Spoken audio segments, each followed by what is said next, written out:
ಎಲ್ಲ ಸದ್ಭಕ್ತರಿಗೆ ಶರಣು ಶರಣಾರ್ಥಿಗಳು.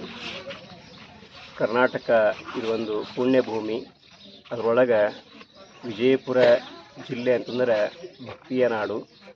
ಅದರಲ್ಲಿ ಜ್ಞಾನ ನಗರಿ ಅಂತೇಳಿ ಕರೆಸ್ಕೊಂಡಿರುವಂತಹ ಪೂಜ್ಯ ಸಿದ್ದೇಶ್ವರಪ್ಪಳವರ ಶಿಷ್ಯರಾಗಿರುವಂತಹ ಆತ್ಮಾರಾಮ ಮಹಾಸ್ವಾಮೀಜಿಯವರು ಅಖಂಡ ನಿರಾಹಾರ ಮೌನ ಅನುಷ್ಠಾನವನ್ನು ಮಾಡ್ತಾ ಇದ್ದಾರೆ.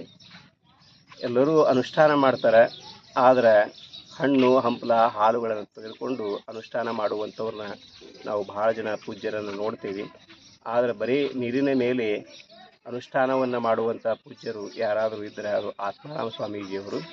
ಅವರು ಸಿದ್ದೇಶ್ವರಪ್ಪಳವರ 10 ವರ್ಷಗಳ ಕಾಲ ಸೇವೆಯನ್ನು ಮಾಡಿರುವಂತಹ ಆತ್ಮಾರಾಮ ಸ್ವಾಮೀಜಿಯವರು ಇಂತಹ ಕಠಿಣವಾಗಿರುವಂತಹ ತಪಸ್ಸನ್ನು ಭಕ್ತಿಯಿಂದ ಅವರು ನೆರವೇರಿಸ್ತಾ ಇದ್ದಾರೆ.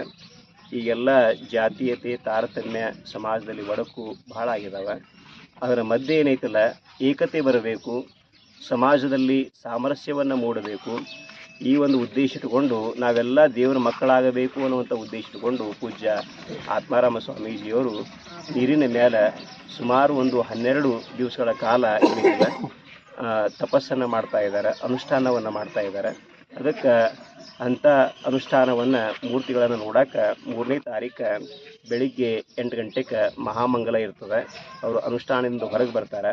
ಅಂಥ ಪೂಜ್ಯರ ಆಶೀರ್ವಾದವನ್ನು ಪಡೆದುಕೊಂಡು ಅನುಷ್ಠಾನವನ್ನು ಮಾಡಿರುವಂಥ ಫಲವನ್ನು ಅದು ನಾವು ಪಡ್ಕೋಬೇಕಂತಂದ್ರೆ ಆ ಪೂಜ್ಯರ ಆಶೀರ್ವಾದ ಪಡ್ಕೊಂಬೋದು ಬಹಳ ಅವಶ್ಯಕದ.